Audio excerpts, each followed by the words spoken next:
Hello, everyone. Welcome to Sovereign Lovestream. Hello. Happy Sovereign Sunday. Happy Sovereign Sunday. Today, we are very excited to have a very dear friend of ours as a guest today, Leila Ghazal. Vanessa will introduce her in just a moment. But Leila's really amazing, and we're so excited to have her on our podcast. We're going to be talking about human design and how we can deepen into intimacy by understanding ourselves through the lens of human design. So without further ado, let's introduce Leila. Do you want me to read the intro? Yes, please. Bio? Okay. Do you have the bio? Yes. Leila is a former psychedelic researcher turned human design educator, astrologer, and shamanic practitioner. As a 4/1 emotional manifestor, Leila serves as a portal, closing old doors and opening new ones, facilitating individual transformation through workshops and one-on-one sessions and mentorship. She's dedicated to guiding individuals through their unique process of deconditioning and uncovering unconscious programming, helping many rewrite their scripts to realign with their inner compass. Her work as an energy translator through Galactic Blueprint involves making complex cosmic knowledge fun and accessible to everyone. She bridges the gap between the stars, the cycles of nature, and everyday life, empowering others to understand and integrate this knowledge into their personal journeys while remembering to enjoy the process. Welcome, Leila. Hi, thank you so much for such a sweet and warm welcome. I'm so excited to be here and to be doing this with you guys. It's been a while since we've talked online, so this will be really fun. I'm excited. Thanks for having me. Yeah, welcome. We're excited to have you too. So for those of our watchers who maybe don't know what human design is or are not familiar with it, can you give like a little introduction? Take a few minutes to talk about what human design is. Yeah, of course. So human design is basically the amalgamation of a few ancient systems, so mainly astrology, the Chinese I Ching, the Jewish Kabbalah, and the Hindu Brahmin chakra system. And so it combines all of the elements of these ancient systems to create one system, basically, that represents the input and output of energy. And it's like way more complicated than that, but that's just kind of the basic way of introducing the system. It's really profound. It's like a really profound system that is as deep as you can take it. You know what I mean? Like people spend years and years and years studying it and you still never get to the bottom of the rabbit hole. So it's one of those things where, you can never really get a full grasp of the whole thing, but it's really fun to try. How did you first come into contact with human design? And I mean, clearly it must have impacted your life for you have become such an expert on it. Yeah, absolutely. It was a major turning point for me, actually, meeting human design. It's, they say it actually finds you. And that's exactly what happened to me. I was, in the psychedelic field, in, these communities, basically trying to meet people and trying to figure out, my place in the different communities I was in. And at the time I was, very involved in the psychedelic field. I was working in psychedelics, and I was at a party. I was at a Burning Man party at our old apartment in Brooklyn. And there was a group of people that came by, and they actually introduced me to the system. First they were talking about astrology and then human design. I was just like, ooh, what is that? That sounds interesting. And they told me I was a manifestor, and I just started experimenting with that for the next few years until I fully kind of reached a point where I understood what that meant. And I think I explained sort of how the auras work in the clubhouse you both hosted. I thought that was a lot of fun. So I was talking about the different auras and how having a manifestor aura really impacted me, and during COVID, having that like 6 foot distance really allowed me to feel into what my aura actually feels like, and not so much having that knowledge mentally, but just really embodying that knowledge. And working with psychedelics really helped me understand that. And so, what I love about human design is that it's a language for energy, for things that we already kind of know about ourselves, but don't really have language or words for.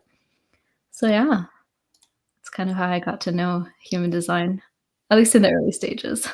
Yeah. So, the topic of today is how we can deepen our intimacy through human design, like through that lens. So, maybe it would be cool if you talk to us a little bit about, before we get into, I know that you have prepared a relationship reading for us specifically, which I think is a great model. Vanessa didn't even know. Woo! I know. What? Amazing. I'm so excited then. Surprise. But before we get into that, if you can just maybe talk a little bit in general about why it's beneficial to create these readings and then kind of overlap them the way you were showing us last time we were together, the charts and like how you can figure out compatibilities or incompatibilities based on that. Yeah. Thank you for that. So, basically, what I have experienced through the past few years of having such deep and intimate relationships is that the way in which I can relate to the other is very dependent on how I relate to myself and how much I understand myself. And so the deeper I know and understand myself and have awareness around my own process and my own experience, I'm much more able and equipped to actually relate properly or in a way that feels more aligned, or it feels more nourishing, more authentic in a way. And so it really ends up becoming one of those, like I'm struggling to find the word. It's Mercury retrograde, so like my thoughts are kind of scattered. But basically, it comes down to each person's wiring. It's like we're wired a certain way, but then we don't necessarily know that about ourselves. A lot we can have the argument of we are all one, and I agree with that. But I think our bodies, our forms, are actually designed in a way that's very particular, and we all kind of imbue a frequency that is very unique. And so it's almost as if we're putting puzzle pieces together when we connect with other people. So it's like, when you connect to a certain person, that's a certain dynamic, versus connecting to another person, that's another dynamic. And so there's all this richness that can come from seeing that information being displayed in a chart. And so it's kind of like I said earlier, mainly the fact that we know this intuitively, but then when you put words to it, it's like, oh, so there's an actual sentence for this thing that I already knew intuitively, right? So it's just really helpful to visualize that sort of energy written out into words and keynotes and the English language, I guess, just in order to be able to really just name it. I think naming it can be very healing in a lot of different ways. I know intimacy and sexuality can have so much involved with it in terms of like dynamics. There's trauma, there's conditioning, there are all these different elements that come into these things. And so it really helps to kind of like dig down deep into the actual structure, the mechanics, the things that aren't necessarily personal. They're just mechanics, right? Kind of like a car. It's like, opening the hood. Sorry, go ahead. No. Yeah, I think that's amazing. I think it helps create a bit of a blueprint of understanding how the other person operates, and then being able to take that information and say, how can I work with this type of information? And I think all of these different systems, astrology, a human design. I practice Aztec astrology, all these different forms and traditions. It's just different language for understanding each other. And the more that we understand ourselves, the more we understand our partners, the better we're able to communicate. Understanding certain things about our astrology and the way that we have a tendency to operate, or the energies that influence us, have allowed us personally to really understand, like in Aztec astrology, there's this particular energy that reigns Danny's day, like the day that he was born. And once we heard the story, I was like, oh my God, this makes so much sense. And so now every once in a while, when that particular energy starts to come up, we can name it. And he's like, Mali Nali wants to give revenge. And I'm like, I love yes, that. I know it. I can see it, right? But now we have the language for it, and to be able, like, this whole story we just say Mali Nali, and we understand exactly what energy he's embodying in that moment.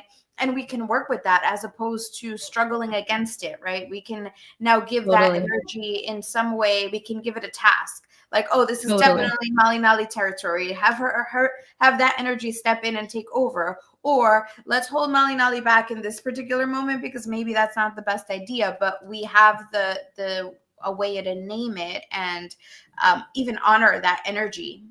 Yes, I love that. I love that.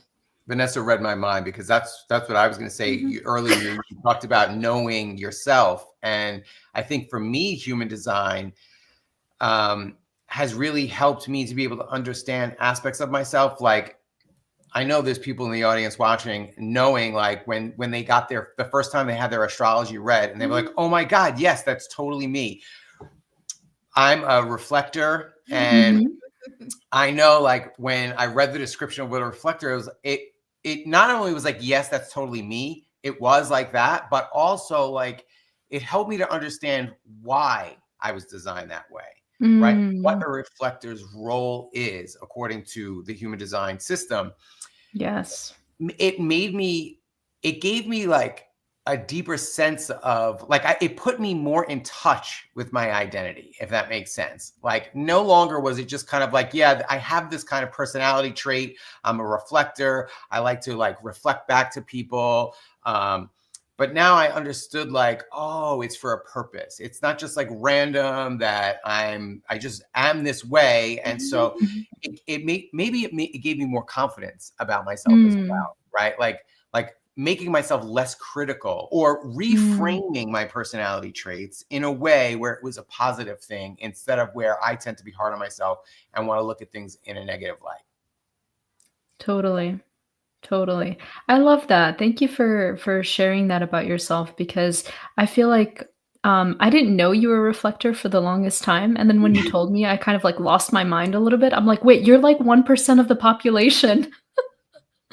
And so it was really profound to actually have learned, and then to have watched you over the years, because I realized that it was almost textbook, but I hadn't seen it before. You know what I mean? I hadn't actually experienced it. And so to have, it's like you both said, having the ability to name something really just gives it life, in a sense, and brings it into the awareness. I don't want to take too much time, but maybe it would be a good idea just to give a brief description of each of the archetypes. Is that even an appropriate word to use for the? So they're energy types, technically. Yeah. So definitely. Yeah, absolutely. So technically there are 4 types. So they're the manifester, basically that begins the process, that initiates. And so we have this, so I'm a manifester. Basically our auras are very dense. And so our signature is, peace. We want to be at peace. And our role is to basically inform. So as we're moving around in this aura that is kind of thick and dense and people can't really see through, the way in which we get to communicate what's going on inside that aura is through communication, right? Through informing. And then you have the generator. And then underneath that, there's the subcategory of manifesting generator, technically. But it's basically that sort of hybrid between the manifestor and the generator, and it has both of those characteristics. And then the generator is basically has the opposite aura configuration of the manifestor. Basically, their aura is magnetic. They bring things in, right? It's very inviting. It's like a big magnet.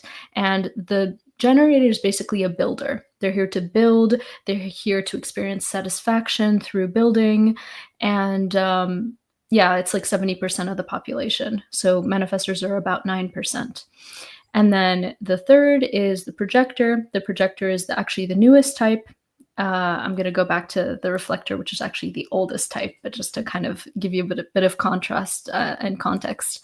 So the projector is basically, as the youngest type, has this aura that is penetrating. It can penetrate somebody else's aura. And so that can leave somebody else feeling very vulnerable. And so it is basically very prudent for them to wait for the invitation because they can see so much. And so oftentimes people aren't ready for that sort of impact. And so we usually recommend that projectors wait for the invitation. And then once they do and they share their wisdom, it's very much, received well and in a positive light.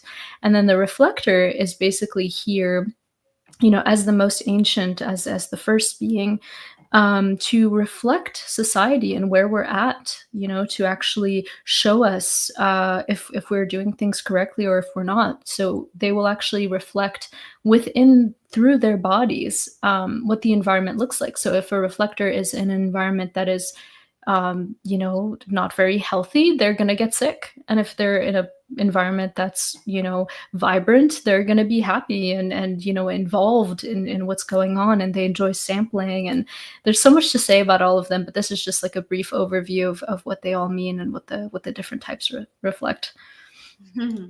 I want to mention that we have a couple of human design fans in the audience. Cheryl is amazing. Cheryl, what did you say? Oh, a generator. Cheryl is a generator, and Tamaris is also a reflector. Whoa, amazing. We've got some people watching, so they are listening very intently. Love it. Thanks for telling us your designs, guys. Yeah, so, okay, do you want to move into actually showing us how the reading would work? Yeah, sure. Yeah, absolutely. So if you want to pull up the charts, basically what I did here is I combined both of your charts together. I'm not sure if we can move the camera. Perfect. Thank you so much. Yeah. Yes. So I combined both of your charts, basically laid them on top of each other, because in the way you connect is going to be revealed through that combined connection, right? So together we see that there is continuity here. So we see, okay, all of these centers. So this is, if you haven't seen a body graph, it doesn't usually look like this. It has different colors, but because we have two on top of each other, we have Vanessa's on the right in yellow or mustard, and then Danny's on the left in this sort of green, dark green color, dark green blue, not really sure what color that is. So basically, these are the energies that you bring into the relationship. These are the energies that you bring into the interaction. And so there are different forms of energy that get brought in. And so, you're both basically contributing a certain type of frequency into the relationship. And so when, some people are like, oh, you never do this, or you always do this. And I know this is usually like in a sort of argument setting of like, an attacking sort of, violent communication. Oftentimes this is a state where we're unaware of the fact that we both always bring something to the relationship. So whether it's, evident or not, two people are always bringing something into the relationship. So this is something yeah, go ahead. We always tell our relationship coaching clients, because a lot of times couples will come to us and inevitably they always, at least one of the partners thinks it's all the other partner's fault. Yes. And we're always like, it is always 50-50. You are always co-creating the situation. Let us help you unravel how and why. That's it. That's exactly it. That's exactly it. Thank you so much for saying that, because that is, I feel like, a nuance that needs to be communicated in these settings, especially because, you know, we're using language to sort of like reframe certain, I think, conditioning forces. You know, I think a lot of this is conditioning of that blame and shame. I mean, we have a background frequency of that is tribal at the moment, you know, for the past, I want to say, like 400 and something years. So it's not necessarily our fault. I think it's the fact that we're conditioned in this way, and it's just a matter of becoming aware and then sort of pushing against that conditioning with our own authenticity and what we bring in. And so understanding that there's no blame in this game is really just the first step. So there's a lot here, which I find really fascinating just because of kind of the state of your partnership, and at least the way I understand it. So I see that there's an energy sort of, sorry. It's like I said, this Mercury retrograde is really messy with my communication, but I'm going to do my best.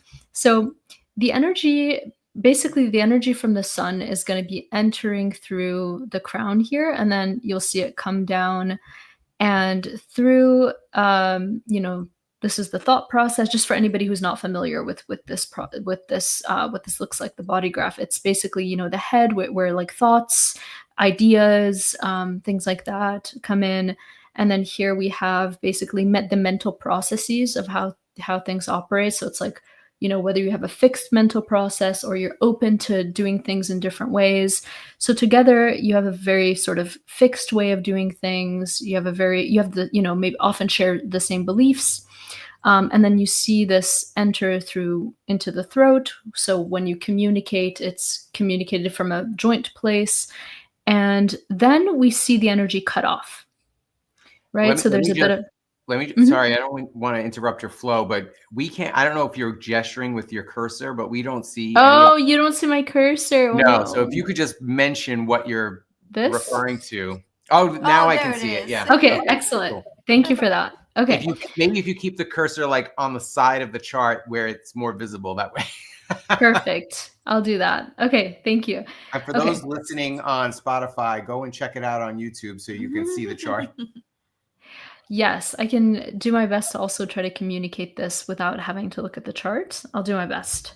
Okay, so we see a connection going from the head or the crown into the third eye, or, you know, the ajna, through the 6124.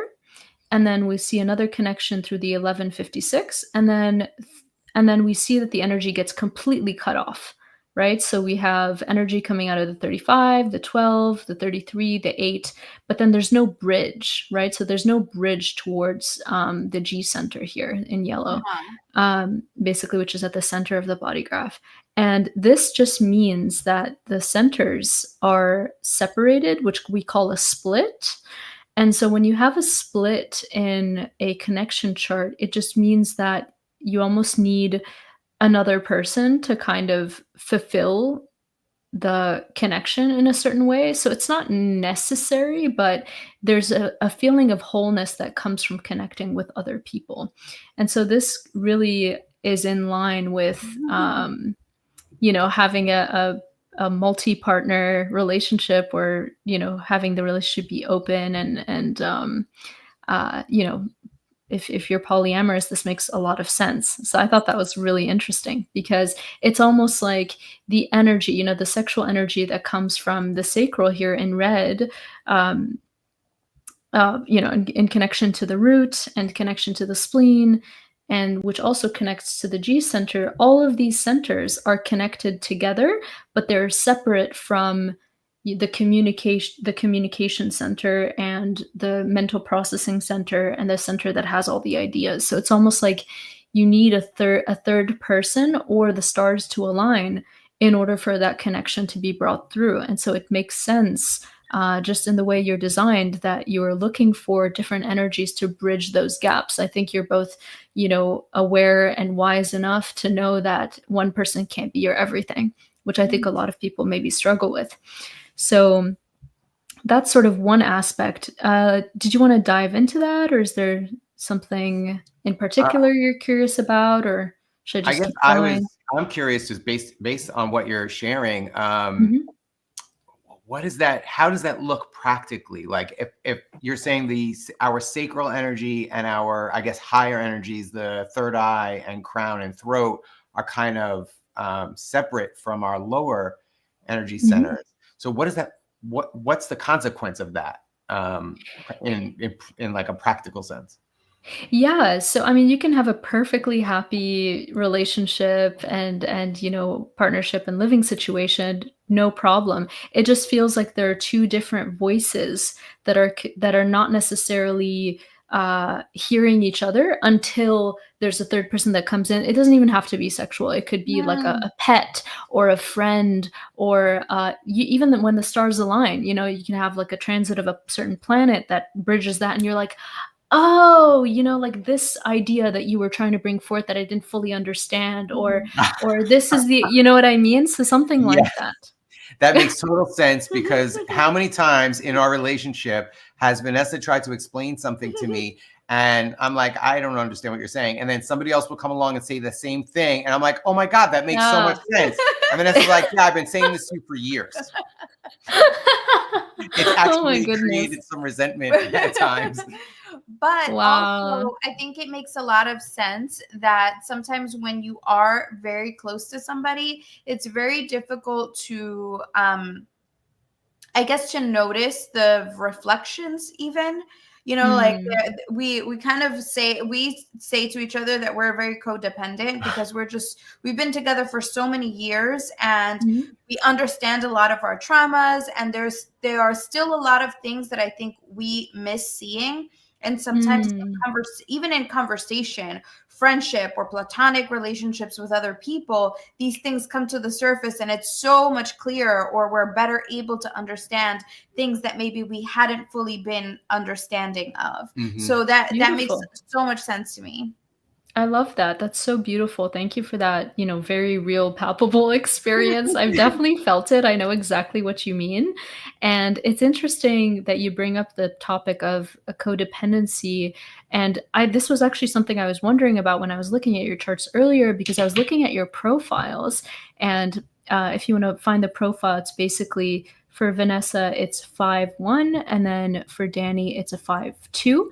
And so you have very similar personality versus body structure. You know what I mean? So the reason I say that is because the profile, the first number usually represents the mind, right? The personality mind. That is the way we see the world.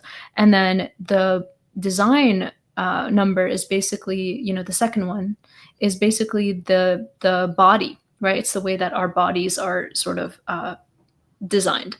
And so when you look at them together, 5-1 and 5-2, they're very similar. The 5 is the same. So you have this personality structure where you see the world in a very, very similar way and you interact with the world in a similar way. And your bodies are also very similar, because the 1 is the investigator for you, Vanessa. It's like the need to kind of really feel safe in the body before moving forward with anything. And Mhm. then for you, Danny, the 2 is about the hermit. So knowing when to pull away versus knowing when to kind of be, or needing to be called out to share your wisdom in a sense. But if we look at them from the lens of reactivity, right? Because we can look at all 6 lines of the I Ching from a perspective of reactivity. The 1 and 2 are in the same grouping as being pretty reactive. So it's almost like, personality wise, if somebody gives you bad news, you can totally be therapists and just sit there and be like, yes, I hear you. Totally. We're going to get through this together. And this is, no worries. Like, we're going to get through this. Whereas the body is actually freaking out. So Mhm. it's almost like the personality is like, yeah, no, everything is cool and it's all good. But then the body takes a long time to actually, yeah, and the 1 more so than the 2. And so this is why I mention it. I feel like when you meet somebody that is actually has that configuration that is very similar to ours, it's easy to kind of hold on to that and find safety within that. That makes so much sense. Holy cow. Awesome. I mean, there's so much more we could like dive deeper into. I just want to give you guys a chance to talk if you want to like communicate. Yeah, I don't know. No, keep going. I can Okay. definitely see how both of us being in that kind of, well, I don't know how that relates to codependency. And I just want to say, like, we have, you know, of all of these years that we've been doing this work, it may sound like terrible to say, like, we're codependent. And we're like unraveling that codependency, right? Because we want to be fully actualized individuals that are coming together in relationship from an empowered place, right? Not where either one of us is disempowered. And codependency is a disempowered state, right? Yes. So as we continue to do our work, our internal work, and our work as a couple, we've really been disentangling this codependency a little at a time. And this summer, I think we delved into a new depth. It's like we broke through one layer and peeled off another layer of the onion. And it was like, there's another layer here now of stuff that we're dealing with. And so the codependencies are really nuanced. They're really nuanced. They're not really obvious. It's like stuff that we really have to dig into and spend a lot of, I would say, like emotional energy, or we're doing a lot of shadow work to really even be able to identify what the codependencies are, because it is very difficult to see them because we're like really digging down deep. So I just wanted to throw that out there. That's really, really interesting that you say that, because I'm also seeing very little of that, you know, just in through my own experience of witnessing both of you, but also through the charts, because I understand what you're talking about. I completely get what you're saying, but there's an element of that feels almost like it's not yours, that it's almost like some sort of social conditioning that you're shedding. And that's just what it's feeling like to me. I'm seeing this especially because of some of the tribal connections in your charts. And so if you look at, you know, the ego here, it doesn't necessarily get activated through your connections. So this is not something that is going to be activated. So the 40, I'm thinking of the 40. Sorry, I didn't communicate that correctly or clearly. Basically, I'm thinking of gate 40. Gate 40 is basically almost like the breadwinner of the relationship. Like there's this need to provide for the family, to be, you know, the person that actually is the provider. And I see this in Vanessa mainly, and she brings that energy into the relationship. But the thing is, it's not fully activated unless you're with other people. So sometimes there are certain elements that appear when you're with others where you're like, wait, this is me. But then sometimes it could be activated through certain situation. So maybe that's why it's taken a long time to actually see. Also, when you're in a relationship that has an open ego through the composite, there's a lot of elements of self-worth that come up, especially because you're both exploring, you know, being with other people. And so these things get activated through those other people, which is, you know, beautiful because it comes up for healing. It's a great opportunity. There's also the 50-27 here, the connection between the sacral and the spleen.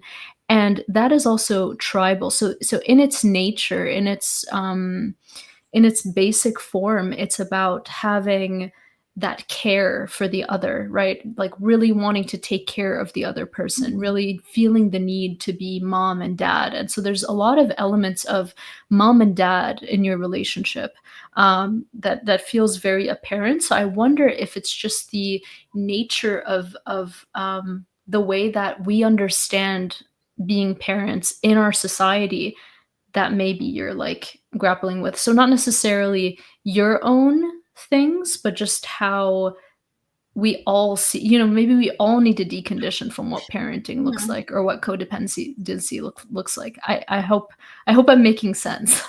Yeah, I think so, because I, even though I have resistance to when you said mom and dad, like I have resistance because of this like concept of mom and dad, like being the disciplinarians or something. Okay. But I definitely see how Vanessa and I kind of show up in a very nurturing way in our community.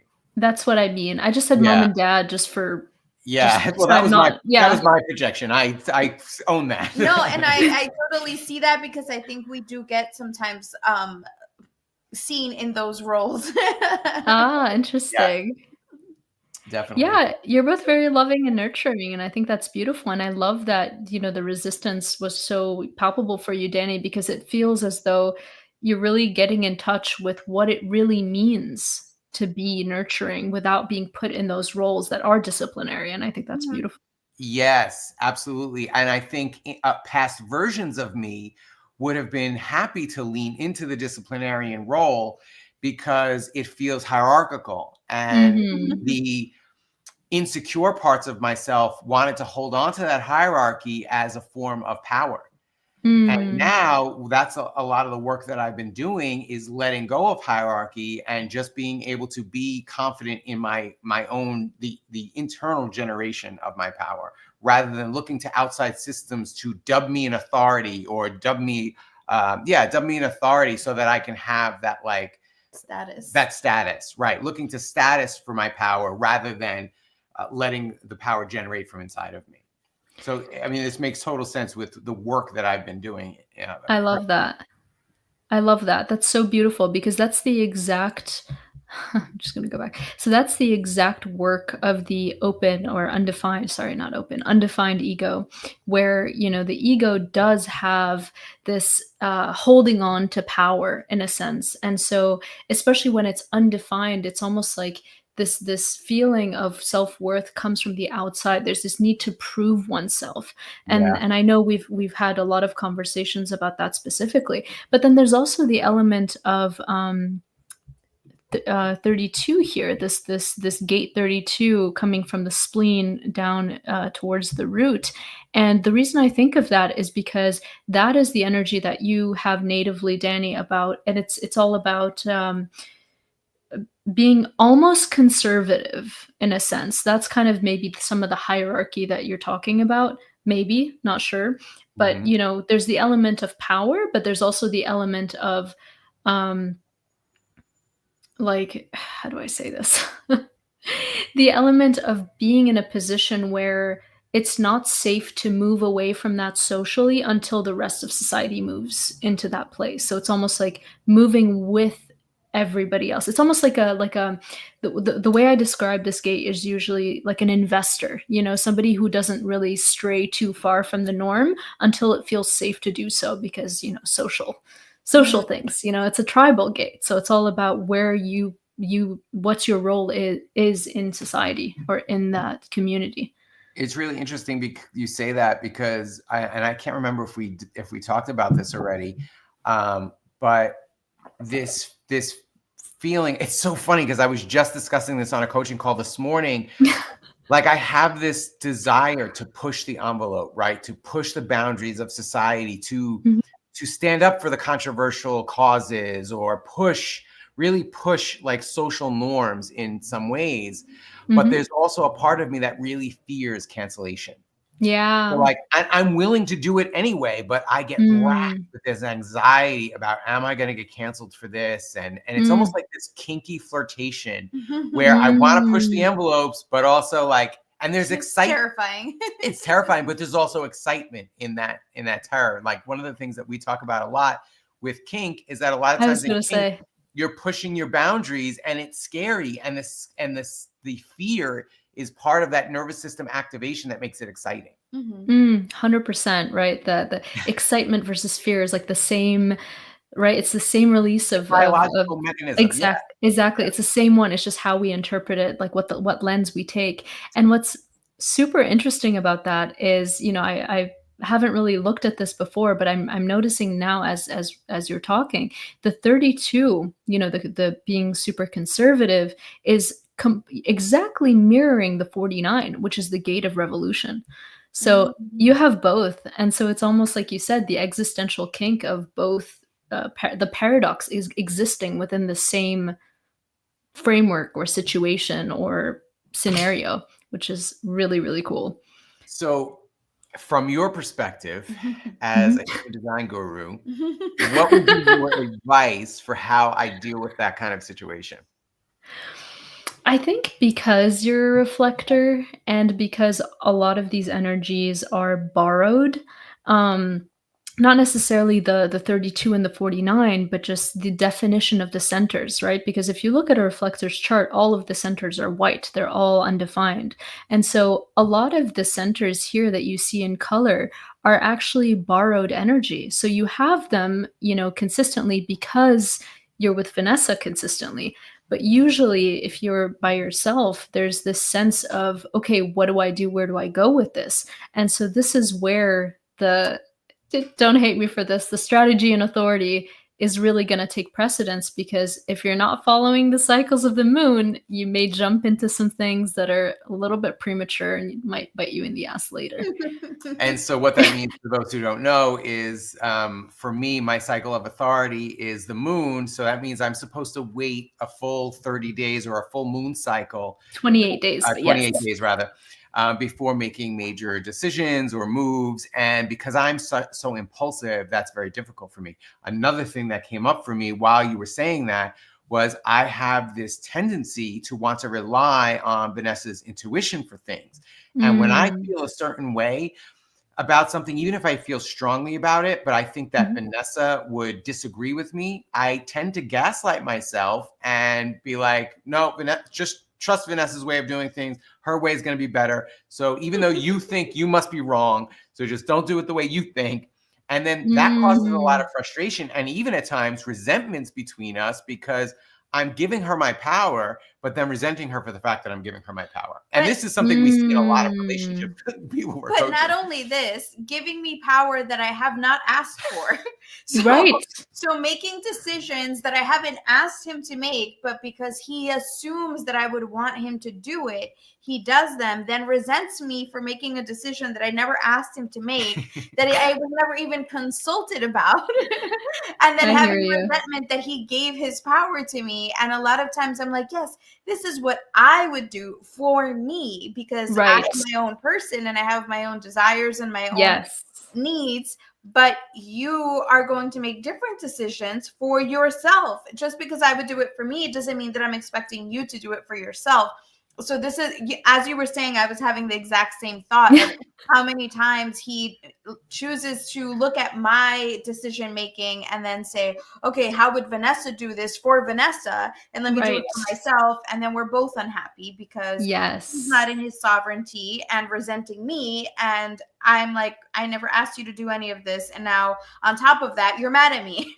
But Yes. it's really highlighted the work for me to be able to ground into my own intuition. And like you said, part of my work with that is waiting the 28 days. And I think probably just after speaking this out, probably when I'm not waiting the 28 days is when I'm more insecure about my intuition. I want to lean more on her. Yes. So that makes total sense. So for those listening or watching, I mean, you can really see how taking these two charts, reading them, figuring out the energies can really help you learn how to communicate better, right? For us to be able to look at that now and say, okay, well then I really need to work more on waiting the 28 days, grounding into my own intuition. So I'm not putting that pressure on you and or projecting things onto you, and then even resenting you for the things that I projected onto you, right? How that could relieve so much stress from the relationship. Totally. Because I mean, I just thought of an analogy as you were both, explaining this, because, as I'm looking at Vanessa's chart, I feel like I have the I'm able to see it now just separately, because, the yellow lines are Vanessa's. And so if you see the 10 connecting to the 34, that's going to be, showing you that there's a definition in both the G, which is the center for direction and love. And that's connected to power, right? 34 is power through the sacral. And then 27 connected to 50, that's the connection between the spleen, which is the intuition, and power.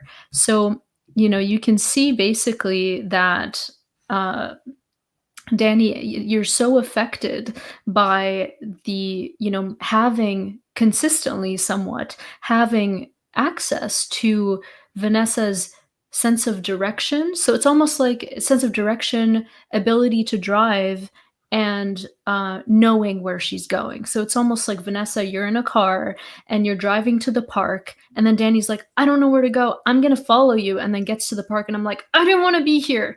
And it's like, that's the analogy, right? It's almost like, this is why, it's the recommendation oftentimes for couples who are just really beginning to understand HD is to sleep in separate beds. I mean, especially for you, Danny, because you are so, I know. Trust me, I understand. It's because, like I said, you become so reliant on this definition that is not yours. This is why. Let's talk about why we should sleep in separate beds. What's yes, somebody might I'm be getting listening to and being that. like, how does that have anything to do with sleeping in beds together? Explain that. Okay, so basically, we're all conditioned by the planets, right? Especially the planets and our own, society, all of these different things, right? That the transit field. And so for you, Danny, specifically, because your chart is so open, it's so undefined, you're taking in so much constantly. And so the whole idea behind reflectors is that they're here to sample. They're here to, like, taste some of this and taste some of that and try this out. And so it makes sense that you're drawn to actually trying different experiences. Being around different groups of people makes sense. And I'm not saying that being around Vanessa is a bad thing. It is not. It is a beautiful thing. It's just, there's the tendency to rely on her too much for your own truth, which she doesn't have. Right. Yeah. And so when you're asleep, not only are you together during the day, so you're getting conditioned by this definition, you're also being conditioned by it at night. And so just from our energetic fields being so close together. Yes. And I do want to mention, for some people that may say this sounds a little silly or ridiculous, there is scientific research that I have a lot of resistance to, coming out saying that relationships where couples sleep separately tend to be healthier. I have refused to look at these articles. Vanessa has shared them with me. I refuse to read them because I don't want to sleep separately. But this is just to give some context for this conversation. Cheryl had a question. Oh, yeah. And I want to read it to you. Question about resistance. How does one know the difference between following one's sacral generator feeling, a no? Okay, so like a sacral feeling of no versus resistance of one's ego. Like, how can you tell the difference when it's your sacral chakra or sacral saying no to something, or if it's just your ego resisting something? That's a great question. I think the way that I would answer that question is, to me personally, the way I see it is, it doesn't matter where the resistance is coming from. As long as there's resistance, I think it's important to listen to that, as long as it's coming from within the body. And oftentimes, I don't think the ego, well, not from my experience, I don't think the ego necessarily has resistance unless it's connected to a story. So unless a specific story comes up where it's like, ooh, I don't want to do that, because then you're in the realm of the mind or the ego, right? Whereas like when it's a gut feeling and it's a no, it's like, there's no answer to why, right? It's just no. It's like, why? I have no idea. It's just no. And oftentimes the way to figure out the difference is if, it's asked through like a yes or no question, usually the answer will come from the belly as an So it's like a visceral, guttural sound that comes out. We have a friend who does these videos on TikTok where he'll do a whole exercise and ask you, like, are you inside? Are you cold? Love that. Are you this? Are you that? And then it just keep going so that you get into your ahas and uh-uhs. And I actually did that to a friend one time because she was struggling with a choice. And so I did a bunch of questions, and then I asked her question, and she was like, She was like, oh my God. Yeah. It's like gutter, like you don't even know it's coming. You don't even know. Your body will tell the truth. It's the most beautiful thing I've ever seen. And I'm so happy to hear this. Vanessa, you have no clue how happy this makes me. Carol says thank you. So I guess we're making her question to her satisfaction. Yeah, yes, Cheryl, if it's coming from your body, then it's probably your intuition. If it's coming from your mind, it's your ego making up stories. That tracks. Totally. That tracks from your perspective. Yeah. There's so many different perspectives. Yeah, exactly. That's the thing about the mind, is that it really, really can take over a lot of our processes. And this is why it feels as though it's just really important to get back in touch with the body, however, one does that, and to really and I understand though. I understand that sometimes, we don't know where things are coming from, and this is part of the deconditioning, part of the learning process. But really just like, allowing, I think being, coming in from a mindset of curiosity is going to be the most helpful.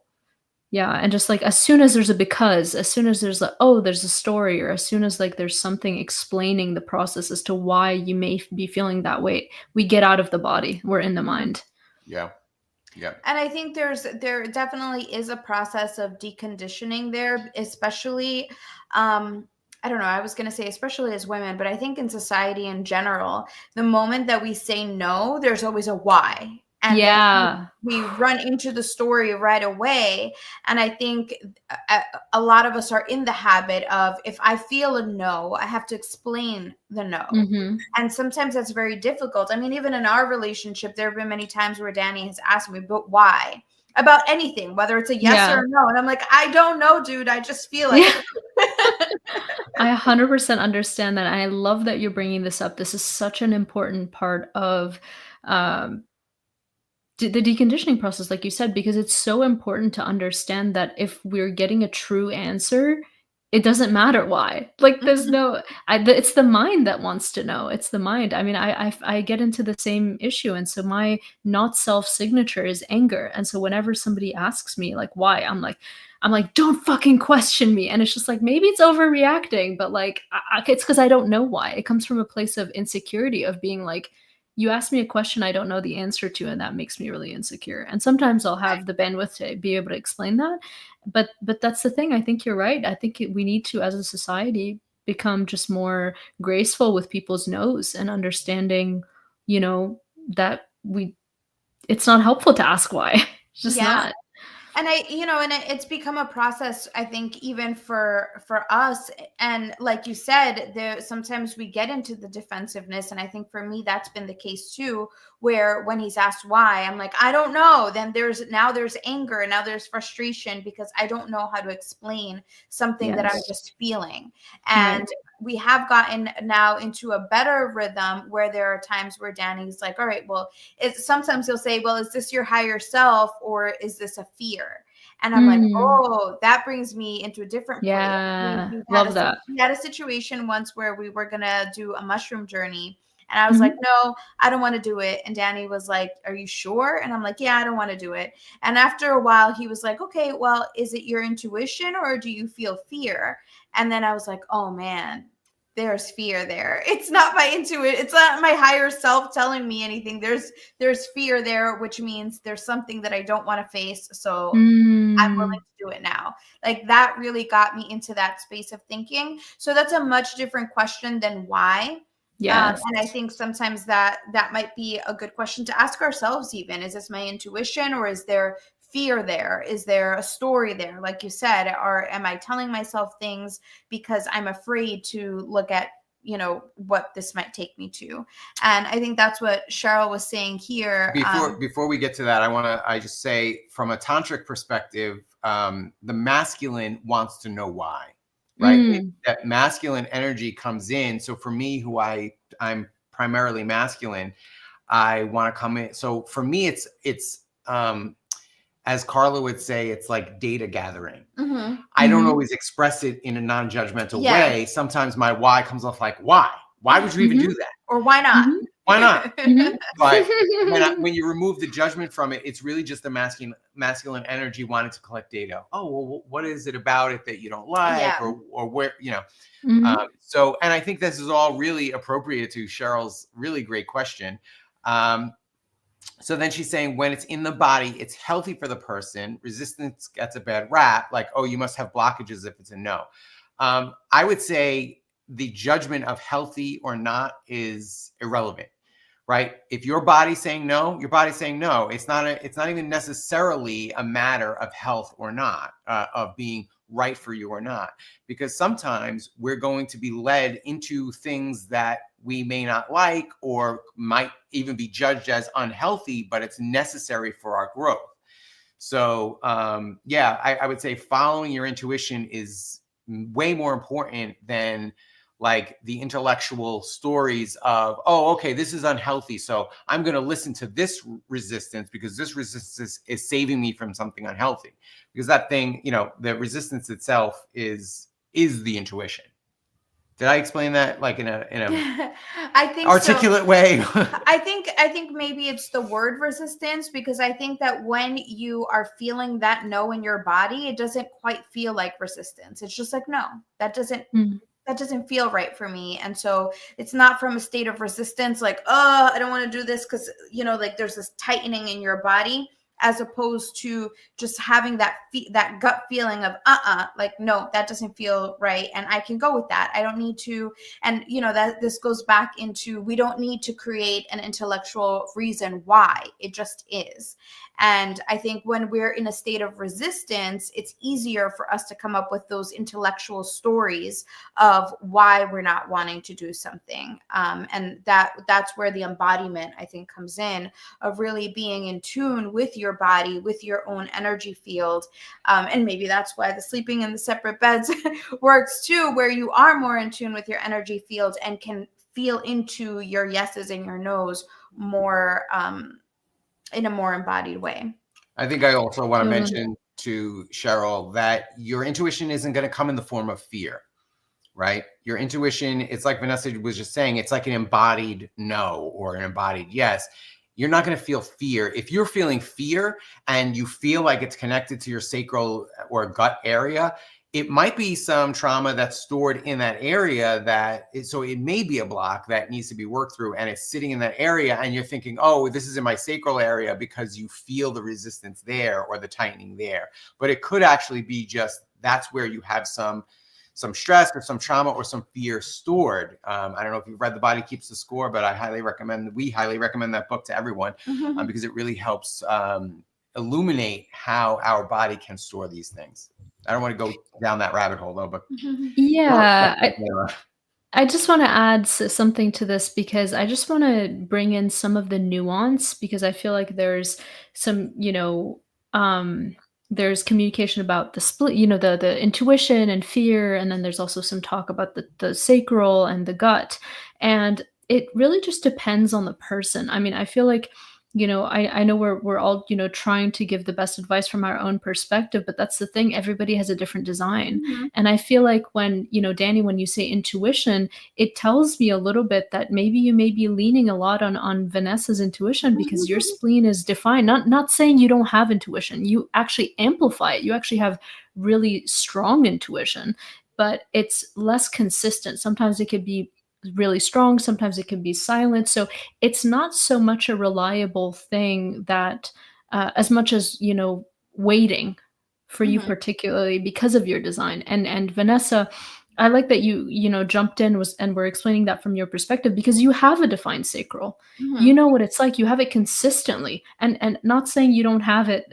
Danny, you have it. It's just not consistent, right? Yeah. It's like up and down. I know. I've experienced it that way. Yeah, and so for you and I who have open sacrals, there could be a lot of trauma associated with that. But then I don't want to make that assumption for somebody who has a defined sacral, because it could be the case, but I don't know that. And so this is why I think it's really important to just kind of like talk about the nuance of each person's strategy and authority, because each one of us has a different thing. So some advice could work for somebody who has, the sacral as their definition, as their authority. Whereas like, if you gave that advice to me, for example, and I'm emotional, like that doesn't land at all. That just goes completely over my, you know what I mean? Because it's different, right? And so it's important to know what the authority is. So Cheryl, if you'd like to let us know what your authority is, I'd love to know, because if you're emotional, I would give you totally different advice than if your authority is sacral. Right? So I know she's a 3-5 generator. Right, but sacral or emotional? Oh, then I don't know. Let's see. Yeah, so it matters. So you see what I mean? We see what I mean? All right. Sacral. Okay, great. So Vanessa, you're gonna have the best advice here. Just Yeah. because So then, then it would be going back into just like really feeling into the body, which, like I said, also takes deconditioning because for me, I feel like I'm just now coming back into my body. And for a long time, I didn't trust my body for responses either. Totally. And I feel like we kind of like wrapped up that whole conversation, but I just wanted to bring that little nuance in at the end. I also wanted to mention about the sleeping in the same bed thing. That Danny, I don't want you to feel too bad about this because literally Sean and I would basically have fights for maybe 2.5 years before I finally was able to sleep in a different bed and, not have that sort of argument. And so I've been sleeping in my own bed for 6 months, and honestly, I feel better. We both sleep better. I think now we've both come to a point where we're both like, actually, we both sleep better separately. Like we'll sleep, next to each other every once in a while, but it doesn't feel as comfortable. And so just take it from somebody who like didn't have it easy actually transitioning. Oh, I fully recognize that it is inner child, like fear of abandonment. I totally get that that's what it is, that my resistance to that. Because I intellectually understand the benefits of it. Yeah, I hear you. It's a hard process to go through. All right. Well, is there anything else that you feel like is worth diving into? I mean, we're at the hour mark. We're happy to keep going, but if you want to wrap up, we can do that as well. Or unless you feel like there's something that. Oh my gosh, I had so much prepared for this. Like literally, I had an entire maybe 3 entire topics that I didn't actually go into, and I'm happy to go into some of it if you'd like. I actually let's do it. Okay, yeah, because right before this, I was putting together my notes and I was like, wait, this is an entire course. This is a 12-week course.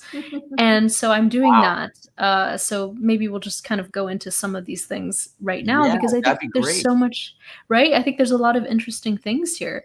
So before you go into it, though, I do want to just let people know, in case people have to go and get on with their day, you can get in touch with Leila and get a reading for yourself or a reading for you and your partner. And you can do that at galacticblueprint.io. And that will also be in the show notes. So if you want to check that out. She is really amazing, as you've heard, at reading these charts. And she is so passionate about it that she's very impeccable and meticulous with how she analyzes the data. So highly recommend it. Check her out at galacticblueprint.io. All right. Thank you. And if you have trouble with my website, because I just launched a new one yesterday, please feel free to DM me on Instagram or email me and we'll get you set up. I'm just having a little bit of a Mercury retrograde website situation. We'll drop your email into the show notes as well. Yes, please do. Amazing. Okay, there's so much to go into here. Sorry, give me 1 second. Okay, perfect. So, all right, I wanted to go into some things that are slightly more related to how one relates to, I think, in conflict. Curious if that feels okay for both of you. Sure. Yeah. Okay, cool. Yeah, okay, amazing. It's also kind of the theme, Mars was on the ascendant when we started, so it makes sense that we would go into this topic. Okay, so the first thing I wanted to talk about is basically what we call mood. And so I'm just pulling up your charts separately because I need to look at the substructure, basically going down underneath the actual there are gates, there are channels, and then going deeper into that, you have, oh my goodness, I don't even know if I want to like dive this deep in terms of the explanation, just because it's such an esoteric topic that would require a lot of just context. But basically, there are certain levels that you can go into, almost like deeper levels that you can go into somebody's chart.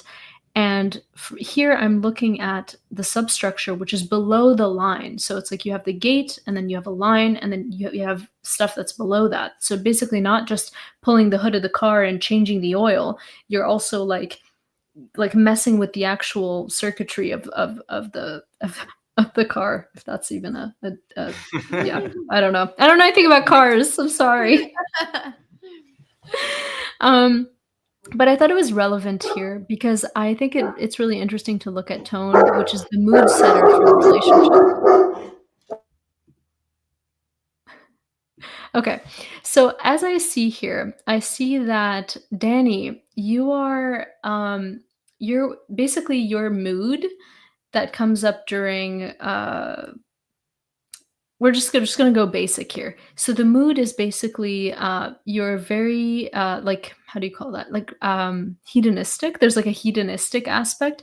So it's almost like, why would I care about, like, so it's what's important to you. Like, why would I care about making money, or like, why would I care about like somebody respecting me or not? It's like, I just care about like having a good time and having fun. So I'm talking about this in terms of like, being in like a romantic situation, right? Relating.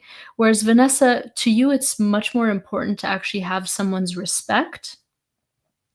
So through the mind, right? We're doing mind first and then body. So through your mind, like, you need the sense of respect, but then through the body can be very territorial. And I think this is where I was trying to bring this up earlier in a sense, but I was still formulating it in my mind of how I wanted to communicate that. And I see that there's a bit of a dichotomy, and it's a little bit challenging to deal with, but it's important to understand because the hedonist, right, like you, Danny, basically, and there's no like connotation, there's no like judgment of this, but the higher the line, which for the hedonist is 5 and 6, the higher the number of the line, the more you're going to look down on the other ones, right? So the hedonist has a bit of a tendency to look down on the person who's like, oh, well, why do you want respect? Like, who cares? Like if somebody upsets you or whatever, you're like, oh, who cares? Or like, why do you want to like make money? Like, it's not important. All that's important is to actually have fun and enjoy yourself. And so it's important to know these things about ourselves, because in the way that we relate, we can have compassion. So especially for you, Danny, it's like, it's important to have compassion for Vanessa if she does feel, rejected in terms of needing that maybe reassurance from somebody that they respect her, or being like, well, she like touched you and I didn't like that. You know what I mean? So that's like really important, I feel like, when that comes up, because it's so easy to dismiss that when somebody has a tendency that is not wired in that way. But yeah, I just wanted to kind of open up that topic in case you want to like unpack. Oh, that's absolutely, yeah. I mean, we mentioned it before.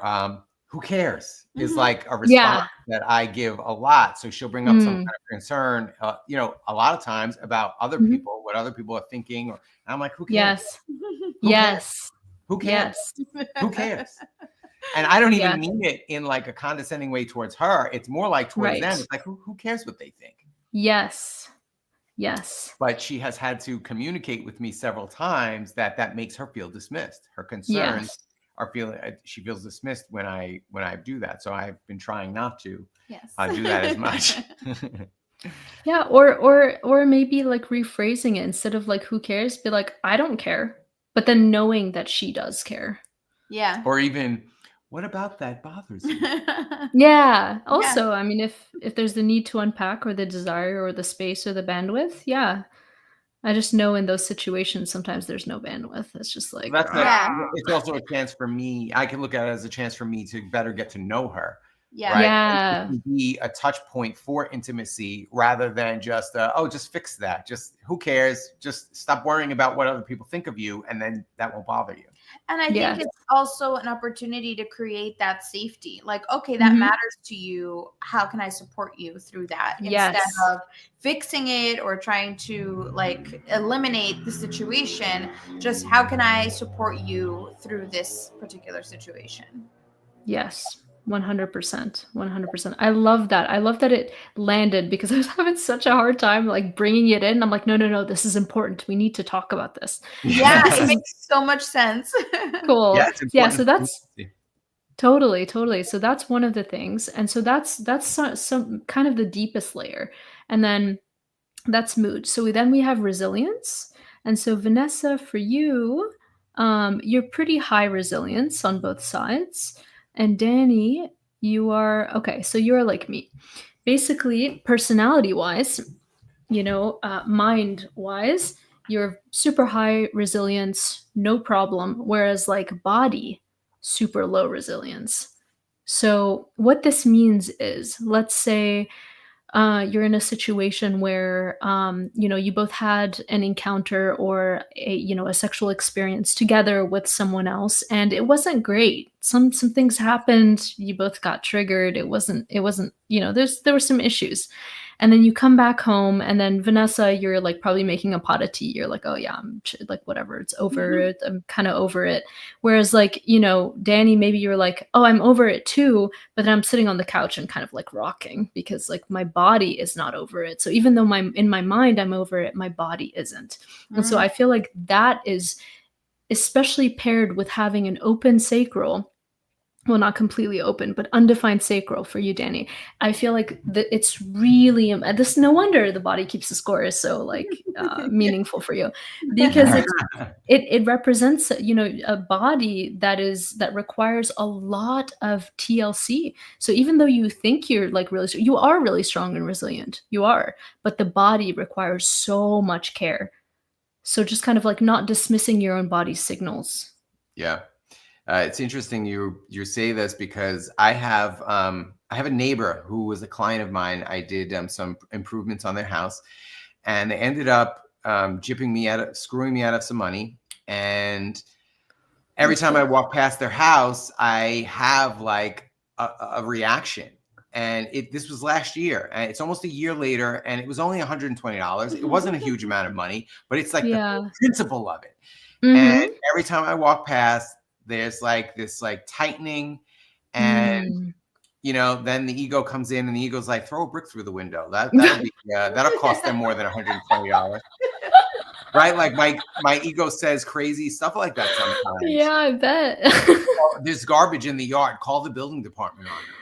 Oh my God. So, like that's the Molly Nolly energy she mentioned before, that justice, but also can be revenge type energy. Yes, I understand that one. Yeah, but it's a very physical sensation. But it's a very physical sensation for me where I really feel it and I carry it hard. And it's like I was just saying this morning, like I'm still carrying this where it's a year later, and it's like, why can't I just let this go? Like, relax, it's not that big of a deal. But I still and the reason is because I connected it to my mother. I treated this customer like she was my mother because I lost my mother, and in some ways I think I subconsciously saw this as a way to kind of re-engage with my mother's energy, and she did not treat me like a son, and so it reactivated that trauma, that mother wound. Me and my mother did not have a great relationship while she was here. So here I am trying, from a Jungian perspective, trying to replay this situation with this stranger who I'm kind of subconsciously projecting my mother onto, and then getting upset when this stranger doesn't treat me like I'm her son. So I like recognize the ridiculousness of the whole situation, and yet my body does not. Right? I can process it intellectually. I understand how my subconscious is reacting.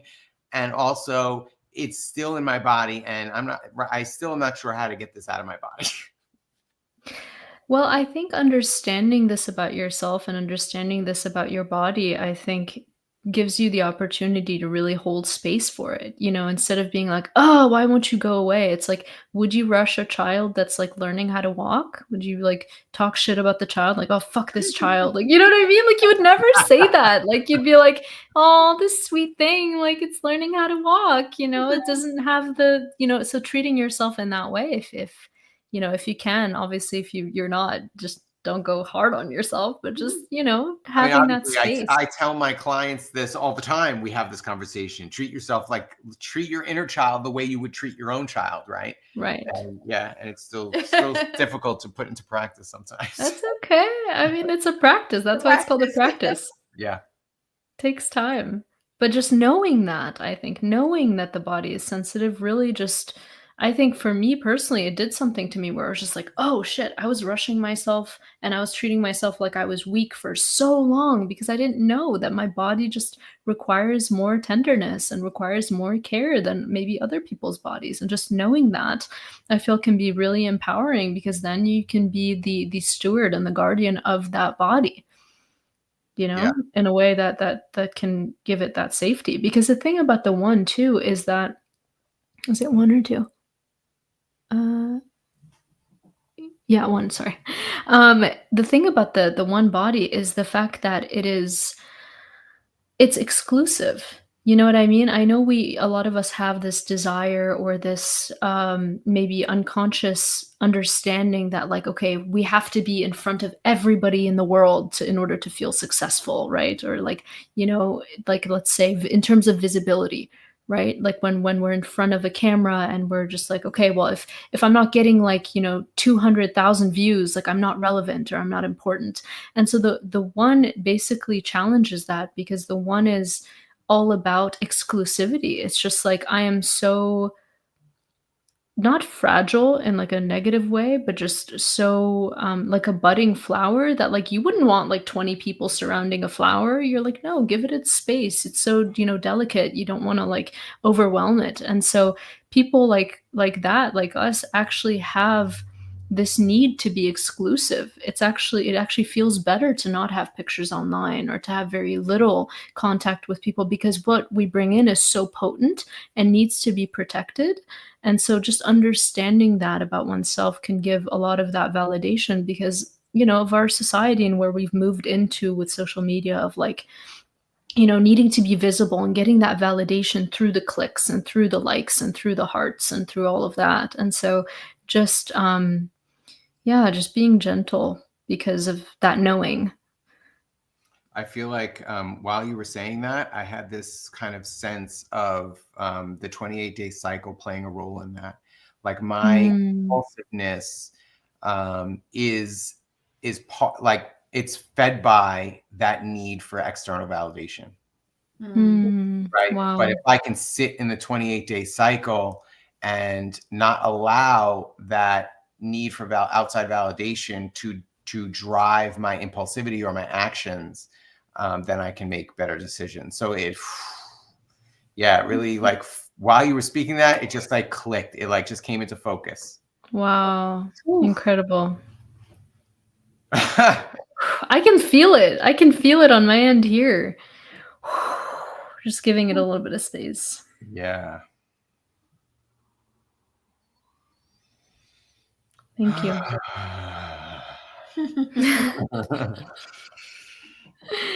Shall we move on to the last portion? Sure. I think we talked about this a little bit. Just the reactivity. We kind of talked about that a little bit. The 5 and the 1 and the 2. So you're both, 5 personalities. And then your body, Vanessa, is a 1, and then yours, Danny, is a 2.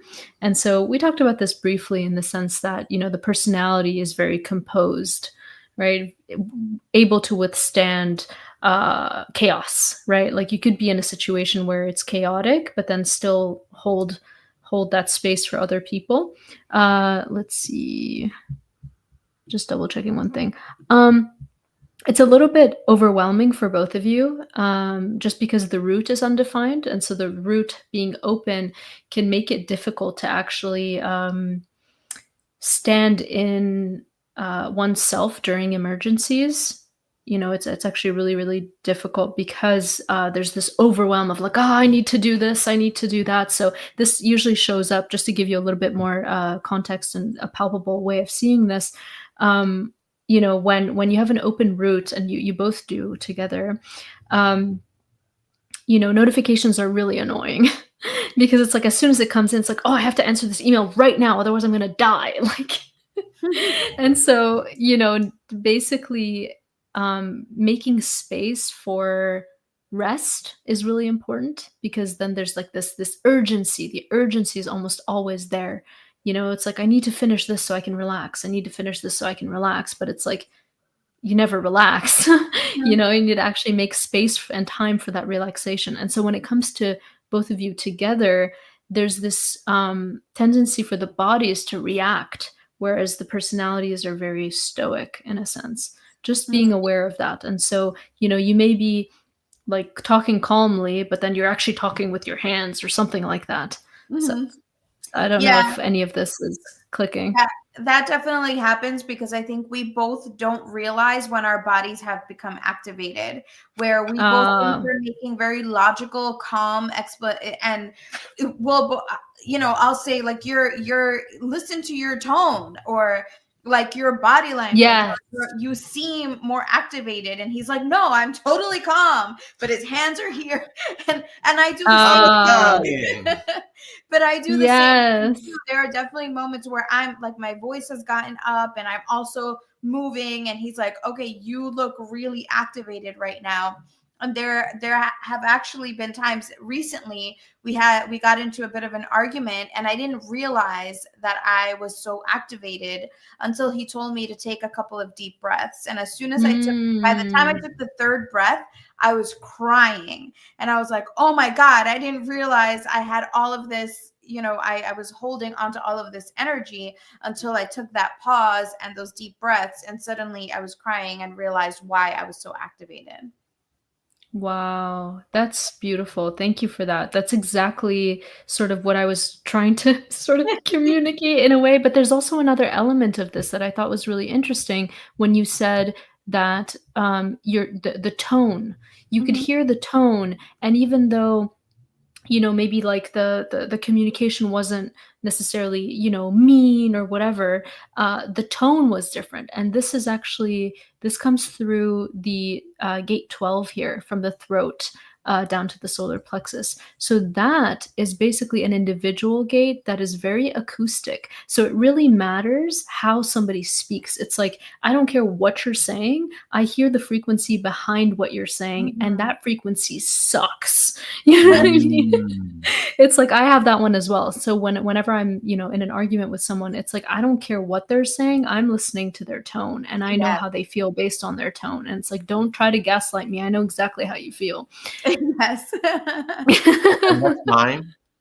So yours is open. So I mean, you definitely have access to it when you're together, but it's not a consistent energy that you have. So sometimes you can hear it, sometimes you may be sensitive to it, but Vanessa's going to be more sensitive to somebody's tone and frequency that they're bringing. But you also have 58, which also is sensitive to frequency. So it's a little bit different though, because 12 coming from the throat is individual. So it's the very personalized way of saying I love you or I hate you or whatever. Like, it's a very individual way of communicating. It's very, you know, it talks about how it feels. Whereas the 58 does have the element of frequency, but 58 is actually collective. So it's listening towards like what's gonna work, because 18 is all about correction, the one that's coming from the spleen to connect with 58. It's all about correction, which I have, and so the 58 is basically bringing the adrenaline from the root up towards it to be like, okay, where is the connection gonna create joy for like the world? Where is this going to be useful? How is this system going to help everyone? So it's a little bit different, you see? So frequency, but in a different way. So this is where like my that and the 49 from. Part of it. That's part of the collective. Yeah, that's part of the collective one. There's also the 49, which is tribal, right? So the 49, the one I talked about earlier, which is from the emotional solar plexus, that is the gate of revolution. So the 58 is collective, but the 49 is tribal. So it's like the 49 is like, listen, we're in a society right now, and some of us don't have food, so we're going to start a revolution, right? So it's like if there are some people that are not following the norms and the rules that are set for the good of the tribe, then they're either kicked out or rejected, or we start a revolution. And so that is basically that gate that instigates that. I'm ready. I'm waiting for the revolution. Me too. I have it also. And I have correction as well. So I know what we need to do. We're like, let's go. literal Hitler just got elected, and the Democrats are like, we're going Yeah. to peacefully transition power to literally Hitler. Why? This is the perfect time for Yeah. revolution. Let's go. I agree. I agree. Yeah, and I'm you just know, kidding. I don't think that Trump is literally Hitler, but if they've been saying he's literally Hitler, he's a fascist authoritarian, which I agree he's authoritarian, but I don't think he's any more fascist than Biden. We don't have to go into politics. But just to say, I'm waiting for this revolution that's not coming. Where are you guys? I feel like I've been trying to initiate that as a manifestor. It's kind of my role to initiate. And I feel like I've been initiating it for the past year, and I'm just waiting because I have so many collective gates. I feel like my impact usually shows up like 10 years later. So I'm just waiting. I feel like I did my job. I did what I needed to do. I'm just waiting for everyone else. And I'm taking cues from you, Danny, because you're reflecting society. So just let me know. Let me know when people start mobilizing because I'm ready. Well, this is I feel like what my reflector role in this is showing people. You've just spent the last year saying that Trump is literally Hitler, and then you're going to turn around and say, well, we're not going to do another January 6th. We're good citizens. You're good citizens about to turn over power to someone you say is Hitler. Why? Why would you do that? So I'm like reflecting that out and trying to get people to think about what this system really is. This is good because this helps me course correct in a sense. Yes, Cheryl, I just saw the comment of this is the revolution, this work right here. I 100% agree because it's about removing the authority from the other, taking the power back and allowing our inner selves to become the authority. Like we each have an inner authority, right? Like, Vanessa, it's your sacral, and Danny, it's the moon. So go ahead. I was about to say that Danny, as the reflector, is a perfect example of this because as somebody who was a political activist out in the streets and now has shifted into doing that internal work, that is a reflection of how the revolution is going. Yeah, wow. Chef's kiss. Love that. Pat myself on the back. Yeah, love this. I also think that one of the things we've talked about on the podcast before is Trump, and really any leader out in the public eye, is a reflection of our collective unconscious, right? Totally, so Trump and Biden supporting this genocide is really a way to kind of reflect back this collective shadow of how we're tolerating all this violence. Like to me, democracy itself is violence. We're committing violence against each other. It's a colonial ideology. Sorry, I got to get on my soapbox for just a moment. It's a colonial ideology that we're told is like this enlightened system, when really what we're doing is we're casting votes and asking government to commit violence against, we want to be part of the 51% to oppress the 49%. And this is like somehow we have to protect this system. This is completely a colonial, patriarchal, like violent system that we have, like this idea that it's enlightened. So yeah, that's my reflection back to all. I agree. I love hearing it. I love hearing it because this is exactly what I feel like I've been talking about for the past, I don't know, years. Like I feel like this is all I do, and maybe it's not, but I feel like this is usually what I'm talking about. So it's really cool to hear it reflected back, because it means it's gotten somewhere before it's, you know what I mean? It's like reached something and then you're like, oh yeah, this is where we're at. I'm like, cool. I really see, and I don't know if it's just my algorithm, but I really see the culture shifting in this direction. I mean, over the past year, the protesting, especially the younger generations, I really see this shift happening away from a lot of these old colonial ideologies that a lot of even elder millennials take for granted and are not really like challenging. And they're really still fully engaged and think the system we can repair the system from the inside. And a lot of this younger generation is really starting to see that, no, this system does not work. It cannot be fixed from the inside. It has to be replaced. And they're doing that inner work because they understand that community is where the real transformation happens. Yeah, and just to kind of bring it back to maybe what we were talking about before about the background frequency and the codependency, it's like maybe this is what we're trying to break free from, right? The codependency on a system that is very, very similar if we want to make an analogy of, somebody being with an abusive partner. It's Yeah. like, how much will you take until you're like, fuck this, and work on yourself so you don't attract that sort of person anymore? And I think we're in that process at the moment. Yeah. I think that's something that Don Miguel Ruiz has said before, that we end up having the leaders that we deserve, right? As a reflection of what do we feel we deserve in this moment. And this is what we feel we deserve, which is an invitation for us to look inward. Why do we feel that this is what we deserve? What about us is causing this? What about us is attracting this reflection for us to look at, right? We haven't been looking at it internally, so now it's in our faces. And what are you going to do about this? We have a podcast episode 100%. called Healing Your Inner Trump. If you want to delve deeper into this topic, you can go rewatch that episode.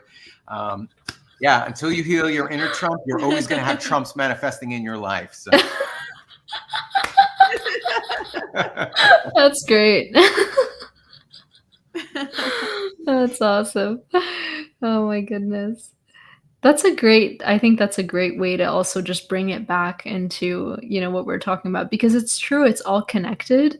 And I don't know if people think about it in this way, but I think, once that becomes part of the awareness, it becomes obvious why we need to look inwards. I think a lot of us have been avoiding and numbing, and it's a lot easier to do. And, no shade to anyone who's doing that. But at some point, you're going to get sick of numbing, and because it'll stop working at some point. And, the choices will just be laid out in front of us, and either we repeat or we move on. Yeah. And I think we're making that choice together. Yeah, absolutely.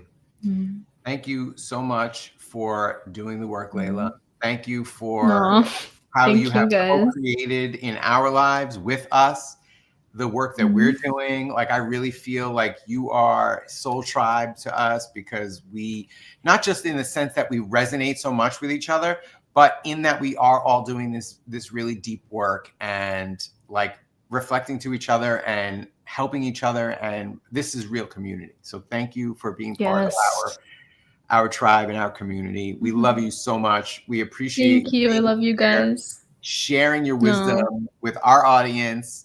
And I just want to encourage people, again, go to galacticblueprint.io.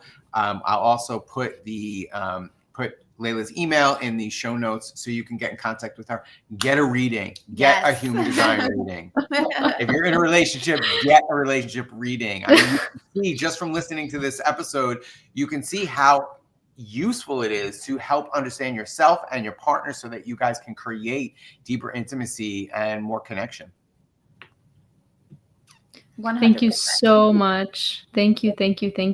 This has been so just validating, and I'd love seeing, the impact on how, you get to understand yourselves in a deeper way. And thank you so much for, that, just everything. I love you guys so much, and I was so happy that we get to do this, and thank you for everyone for tuning in.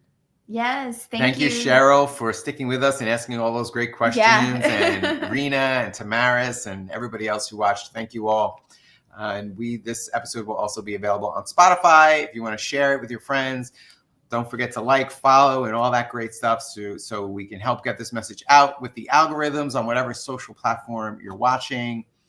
And stay tuned next week for another episode of Sovereign Lovestream. Yes. Thank you, Leila. Have an amazing, awesome week. We hope to see you soon, and we will always, of course, be in touch.